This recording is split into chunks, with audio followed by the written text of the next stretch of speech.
crispy outside and a tender inside. And a smoking hot skillet.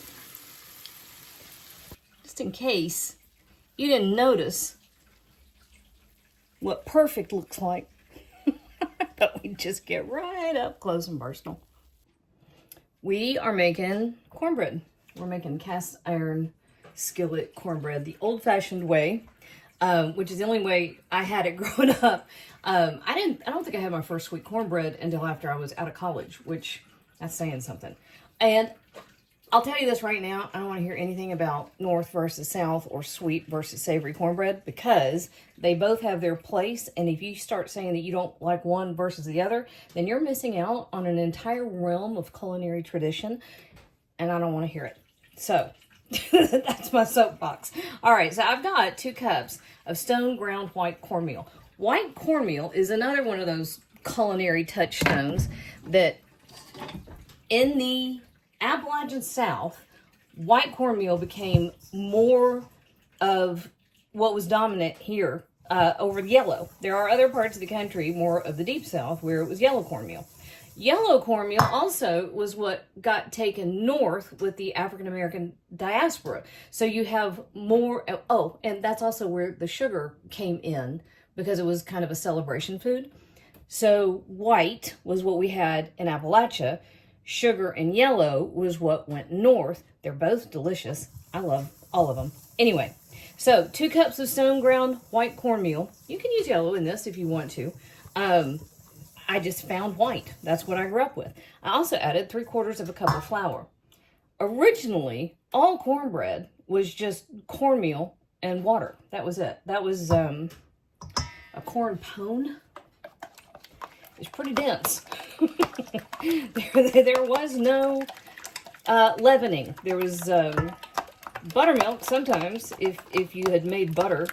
And buttermilk back then in the 16th, 17th, 18th century was much thinner. It was not a cultured product. It was what was left over from making butter. So all the cream had been removed. And if you've ever made butter, you'll know it's a much thinner thing than what we have now. Okay, so 2 eggs. And I am also going to add 2 teaspoons of salt. I forgot which one's which. That is 1 teaspoon of baking soda and 2 teaspoons of baking powder. Get those out of there. I'm waiting until the last minute to put my liquid in here because we want our skillet to be super hot and it's still coming up to temperature. So I'm kind of waiting a minute. All right, so mix all your dry ingredients together. You can't really make this type of cornbread ahead of time. It just kind of loses something in the translation. But what you can do is get everything to this stage. So you can mix your wet ingredients together and you can mix your dry ingredients together. Just never the twain shall meet. Not until you're ready to finalize it. All right, so that's about 1/4 cup of bacon drippings. Also what I grew up with. You see all that stuff that settles in the bottom of the container? It's not quite cracklings, but it sure is delicious. And I always make sure I capture it. And then I've got a bunch of, not a bunch, I've got about 3 tablespoons of bacon drippings in the bottom of my skillet that is heating in the oven. I'll tell you what it is. I had half a package of bacon that I crisped off. And that's how much bacon drippings I ended up with. That's in my skillet. All right. So, actually, we have 110 degrees that we're waiting on for the oven.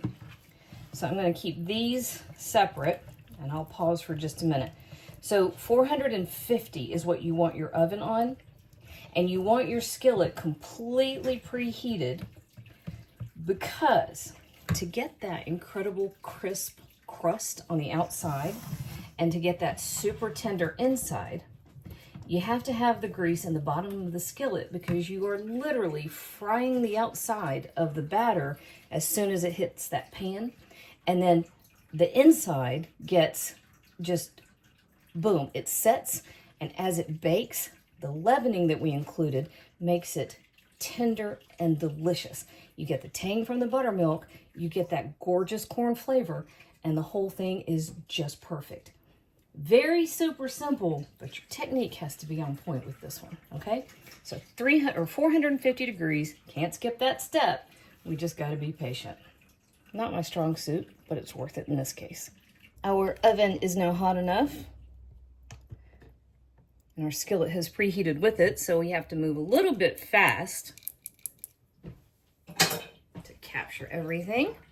All right, so to our dry ingredients, we're adding our wet. So it was 2 eggs, 2 cups of buttermilk, the fat, which was about a 1/4 cup of bacon grease with those little crispy bits, which I always save. Now, if you want to, you can absolutely add whatever you want to this. You can add corn, you can add bacon, you can add diced jalapenos, whatever you want.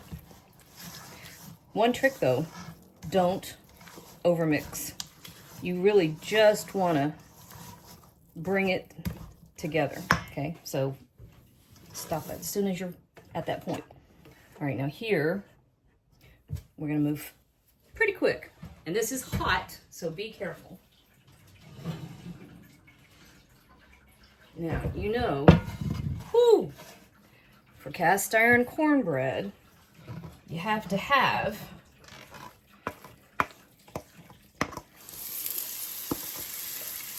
crispy outside and a tender inside and a smoking hot skillet. I think that fits the bill. All right, 450 degrees, 20 minutes. That's hot. It has been 20 minutes. And this is, listen.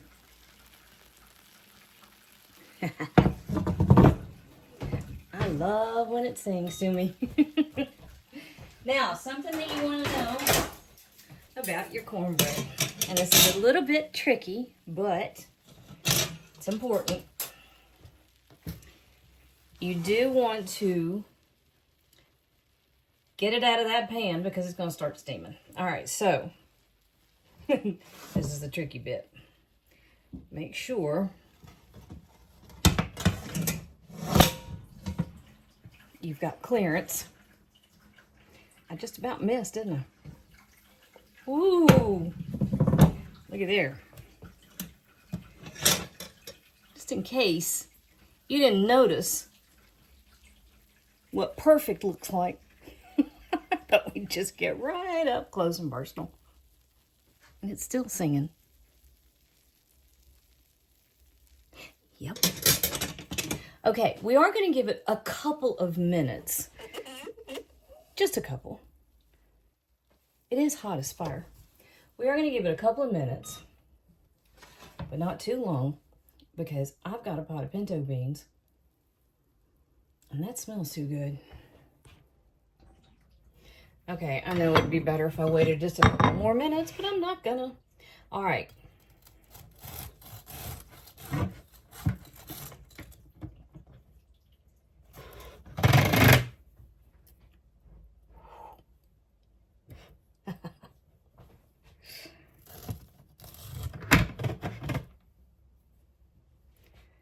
That.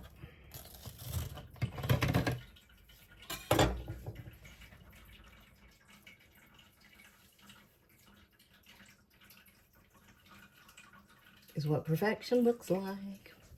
Can you tell I'm proud of my cornbread? I love cornbread. I love the story of cornbread. I think it is a beautiful thing. And it is something that has fed Americans for centuries. And you don't get much more comforting than that. Now, if you're old school Appalachia, you would get a big cold glass of buttermilk and crumble your cornbread up in it.